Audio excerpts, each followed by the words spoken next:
Welcome back to the Deep Dive.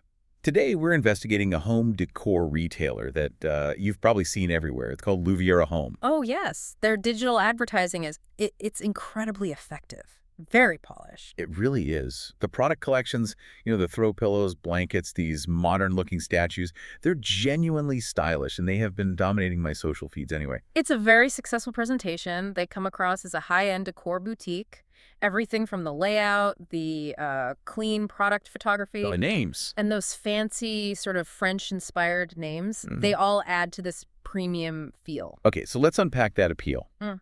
Our mission here is to figure out if that impressive visual front actually provides the transparency and, frankly, the reliability you should expect from a real retailer. Right. So what's the first red flag? What did the research suggest is the actual danger when a retailer doesn't show basic info, like an address or where the stuff is made? That lack of verifiable company information that's the foundation of the risk right there. It almost always signals a reliance on the dropshipping model. For those who might not be familiar, what does that mean exactly? It just means they sell the item, but they never actually touch the inventory. It's shipped directly from a third-party source, usually some huge wholesaler. So the site is just a highly polished storefront for somebody else's product. Precisely. And what's fascinating here is that the sources call this more than just basic dropshipping.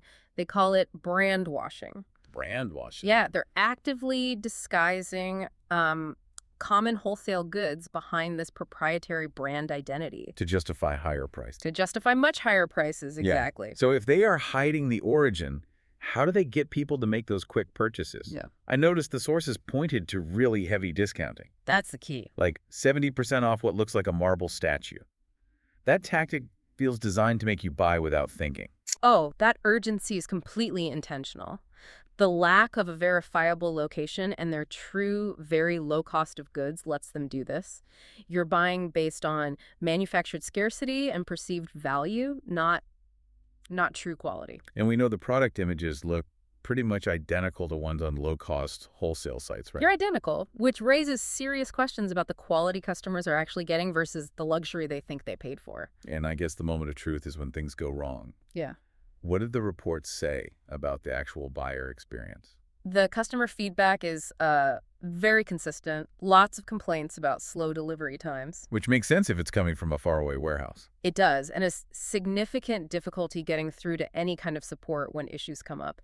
If the whole business is designed to obscure the origin, it follows that customer support might be designed to minimize contact. So if we synthesize all this, the brand washing, the unsustainable looking discounts, and the evasive support, the overall picture suggests Luviera is a pretty high-risk place to shop.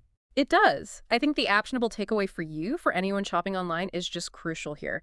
Don't let elegant photos blind you. You have to look for external verification. You have to. Look for independent customer reviews, check out their social media presence, and critically look for real buyer photos. Photos that are not the professional studio shots. If those things are weak or just not there, That's your sign to be cautious. that is your sign. Absolutely. And that leads to a final thought. If vague details signal caution, consider this.